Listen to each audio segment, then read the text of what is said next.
जलती रही जोहर में नारियां, भेड़िए फिर भी मौन थे। हमें पढ़ाया गया अकबर महान, तो फिर महाराणा प्रताप कौन थे। सड़ती रही सड़कों पर लाशें, गांधी फिर भी मौन थे। हमें पढ़ाया गया कि चरखे से आज़ादी आई थी, तो फांसी पे झूलने वाले वो 25-25 साल के वो नौजवान कौन थे। और रस्सी आज भी संग्रहालय में है जिससे गांधी अपनी बकरी बांधा करते थे, किंतु वो रस्सी कहाँ है जिस पर भगत सिंह और सुखदेव और राजगुरु हंसते हुए झूले थे। हालते मुल्क देख के रोया ना गया, कोशिश तो की पर मुंह ढककर सोया ना गया। जाने कितने झूले थे फांसी पर, कितनों ने गोलियां खाई थी। क्यों झूठ बोलते हो साहब कि चरखे से आजादी आई थी। चरखा हरदम खामोश रहा और अंत देश को बांट दिया। लाखों बेघर लाखों मर गए, गांधी ने जब बंटवारा किया। जिन्ना के हिस्से में पाक गया, नेहरू को हिंदुस्तान मिला। जो जान लुटा गए भारत पे, उन्हें ना ढंग का सम्मान मिला। इन्हीं सियासी कुत्तों ने शेखर को भी आतंकी बताया था। रोया अल्फ्रेड पाक था उस दिन, एक एक पत्ता थर्राया था। जो देश के लिए जिए मरे और फांसी के फंदे पर झूल गए। हमें कजरे गजरे तो याद रहे, पर अमर पुरोधा हम भूल गए। जो असली में सम्मान के लायक है तुम उनका सम्मान करो। जय हिंद, वंदे मातरम, भारत माता की जय, इनकलाब जिंदाबाद। कांग्रेस हाईकमान तुम्हारे रवैये से खुश नहीं है। अगर तुम जंग में ब्रिटिश को मदद नहीं करने के अपने फैसले पर अड़े रहोगे तो हमें कुछ कड़े फैसले लेने पड़ेंगे और मुझे इस्तीफा देने के लिए मजबूर किया जाएगा। सुनो जवाहर, चाहे जो भी हो जाए, मैं कभी उस साम्राज्य का समर्थन नहीं करूंगा जिसने 200 साल तक हम पर बेरहमी से राज किया। और मैं कभी भी फिरंगियों के लिए भारतीय सैनिकों के बलिदान का समर्थन नहीं करूंगा। अगर उन्हें लड़ना है तो उन्हें भारत के लिए लड़ना होगा, मातृभूमि के लिए। सैनिकों के जरिए हिंसा करना, भले वो आत्मरक्षा के लिए हो, किसी समस्या का हल नहीं है सुभाष। अहिंसा का मार्ग जो हमें बापू ने दिखाया है, हमें उसी पर चलना होगा। आजादी कोई भीख नहीं, यह हमारा अधिकार है और अधिकार मांग कर नहीं, छीन कर लिया जाता है। तुम्हारी सोच एकदम गलत है सुभाष।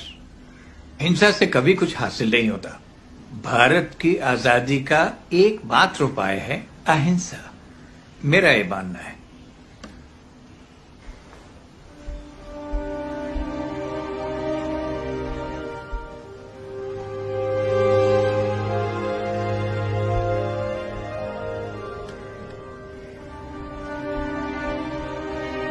मुझे माफ कीजिएगा बापू, मैं आपसे सहमत नहीं हूं।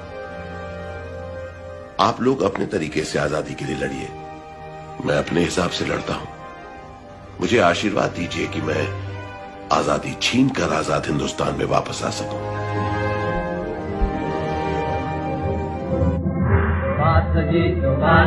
वो जाने हिंद आ गए, है नाग जिससे हिंद को वो जाने हिंद आ गए। वो जाने हिंद आ गए, है नाग जिससे हिंद को वो जाने हिंद आ गए।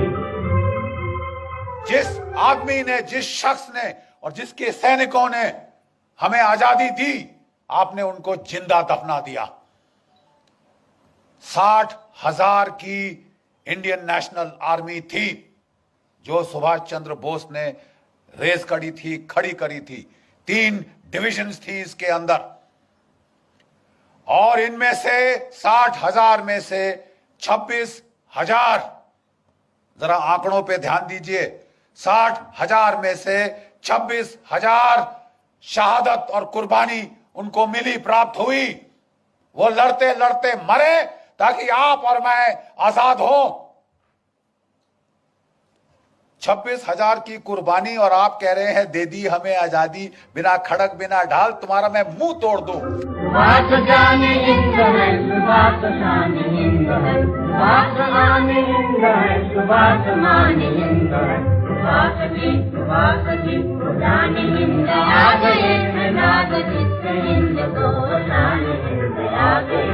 हमें अपना खून बहाना है, हमें कुर्बानी उठाना है।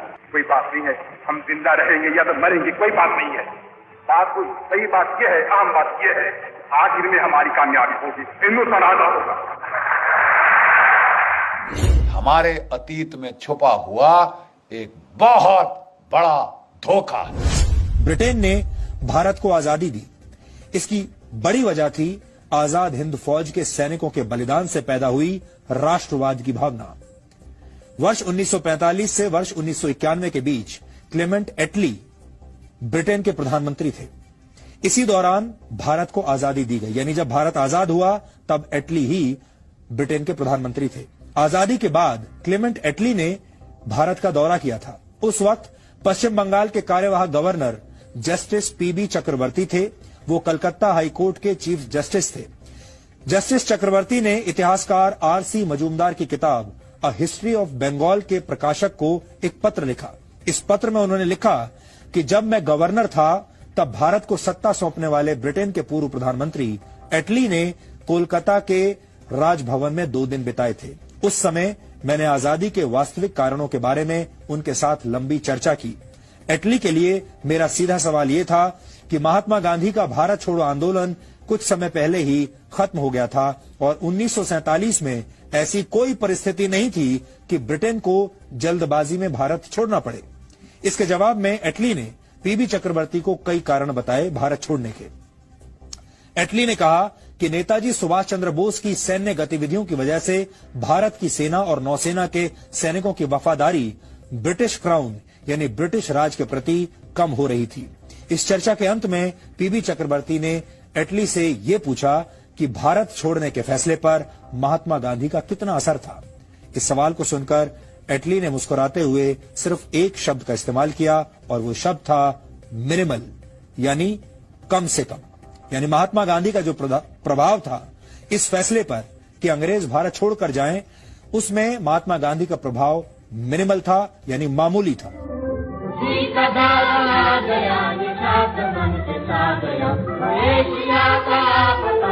एशिया में आ गया, बात की